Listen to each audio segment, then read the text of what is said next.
gotta ask this question this time. Yeah. First of all, we know that you talked a lot about toughness going into the Michigan State game after what happened here, and how did they respond to after this loss? Going into these next several games, toughness wise. I mean, where is their mindset in dealing with this? After the last game, After this last how game. did they respond? Well, we haven't responded yet. Well, in your mind, I mean, mentally, where are they at as far as how they need to play more physical? Yeah, I mean, I think Michigan State was an extremely physical game, and them doing a lot of it. I mean, they knocked us down on our butt 3 times on screens. And I don't think they were illegal screens. Maybe one might have been, but they were just good, hard screens. They won the loose ball battle 6-2. 7-point game with 5 minutes to go. We didn't get a loose ball that we needed to get. Didn't get it. So top to bottom, when it comes to physicality, toughness, they got us. I don't think they necessarily got us at our place. We out-rebounded them, did some things there. But they just totally out-toughed us in every aspect. So, we got to learn from that. And, I made the comment that we looked young, and we did. I just watched the Penn State-Michigan State game, and Michigan State looked young. So you just never know, and another game on the road, and you got to respond. You talked about toughness after the Florida State loss. You guys only have 3 losses, and you played 2 teams. So moving forward, how much do you take from the fact that both of these teams maybe use the word out toughed you? I mean, and it's not necessarily a trend because it's only. Well, I don't know if Florida State out toughed us. They're huge. They were much bigger than us. I think the only game that we got out tough was last game. I don't think we got out tough the first game versus Michigan State. So I don't know if that's necessarily a trend. If it is, we'll stay on the guys. But Michigan State at Michigan State, they're getting healthy. They're a very good team. The whole storyline that they're young and it's a down team is ludicrous. They will be at the top of our conference when it's all said and done.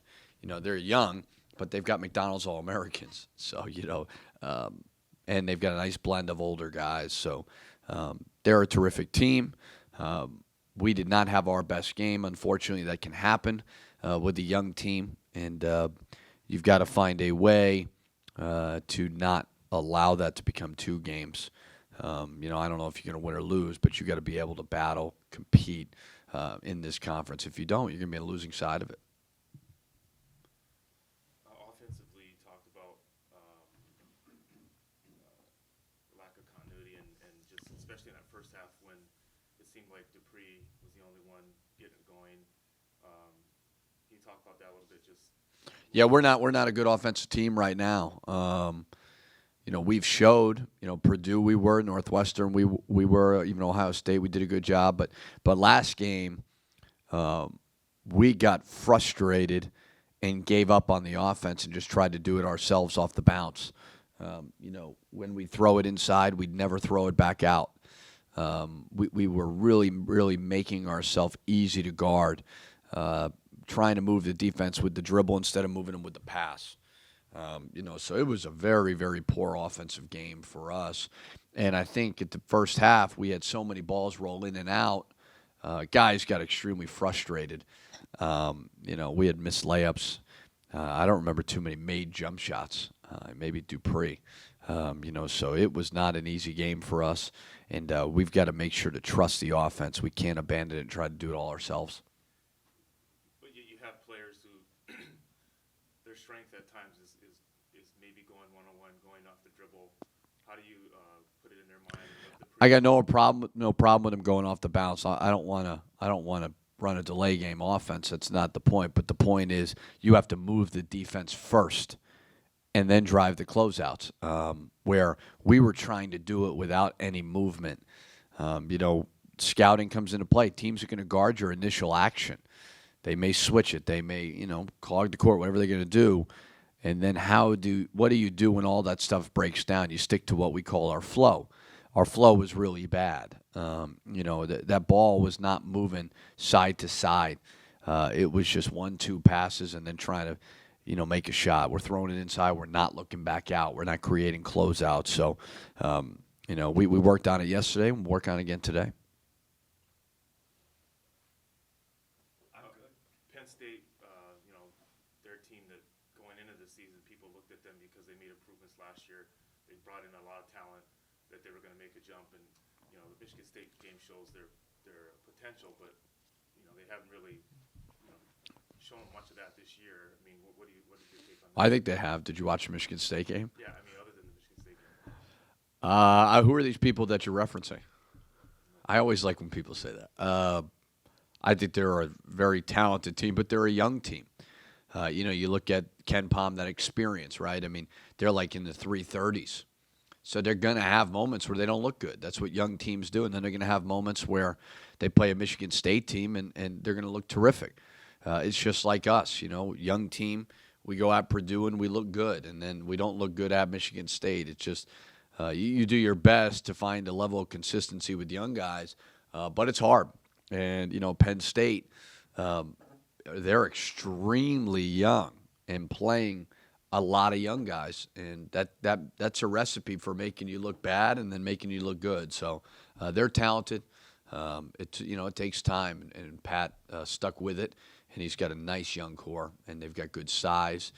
They've got good talent, good versatility. They're a very good defensive team. They play hard. So I like their team a lot. You had a big local recruit in the mirror, and obviously brought Michael too. They've got several guys from the Philly area and Philadelphia or in Pennsylvania. What can you say about their freshmen? Yeah, Pat's obviously got great roots in Philadelphia. He's from there. He worked at Villanova. Penn State's hard because I don't know how many players you're necessarily getting out of Western PA. I found that difficult when I was an assistant coach at Duquesne. Pat's really worked hard to go to the city, Philadelphia, to do that, and done a good job of that. And, it's obviously important. Just like with us, it's important for us to get Michael Hurt, Amir Coffey, Jarvis Johnson, Reggie Lynch, those local guys. I'm not trying to think if I'm forgetting one. No, and Brady, obviously. It's important to, if there's local guys that fit your style of play, you got to get them. And Pat has done that, and Steph as well, yeah. It's important for both of us to do that. When you don't have a lot of players necessarily around you, the ones that you can get locally, you got to get, and Pat has done that with Philadelphia. Last question for me would be, I think Reggie's fouled out of 4 or 5 Big Ten games. I don't think he's fouled out of 4 or 5 games. I know he's fouled out of 4 or 5. That's a bad trend, but really? It's gotten worse in Big Ten play. I mean, it's a good case because it's more physical. I'm trying to look at it as something we could do better. I thought the Michigan State game, I'm not sure that all those were fouls. Not to criticize the refs. They could have gone either way. They were iffy, either side. They're trying to clean up post play. That was a big point of emphasis with the refs. To me, if we would do a better job of guarding the ball, it wouldn't have to get to that. And, you got to protect Reggie. He's got to be on the court. 17 minutes is not enough. In my ideal world, I'd like him playing about 27, 28 minutes, because he's in the game. He gives us that low post threat offensively and defensively. So we've looked at all the fouls and, is it technique? Sometimes it just be a matter of just let it go. As much as we don't want to give up a basket, be smart. But I do think it all starts from a perimeter defense. And if we do a better job there, it doesn't need to get to that. And a lot of it, the onus is on him as well. He just needs to be fundamentally more sound. Do they have an eye on him? They're not targeting him at any... You'd have to ask the refs. I don't know. Do you feel that way, though? That he draws attention to himself by any means? I think there's certain guys in the big that it's clearly obvious that they're looking for things. They're looking for things with Nick Ward from Michigan State. It was very obvious. Just big physical guys? Yeah, big guys maybe. I don't know. But, it's I don't, I thought last game there was a couple that I wasn't sure were fouls. But I think we can always teach him a little bit more to get him better, so he doesn't put himself in that position because we need him on the court. It's very, very important that he stays on the court. So he's got to do his best. 4 or 5 games fouling out.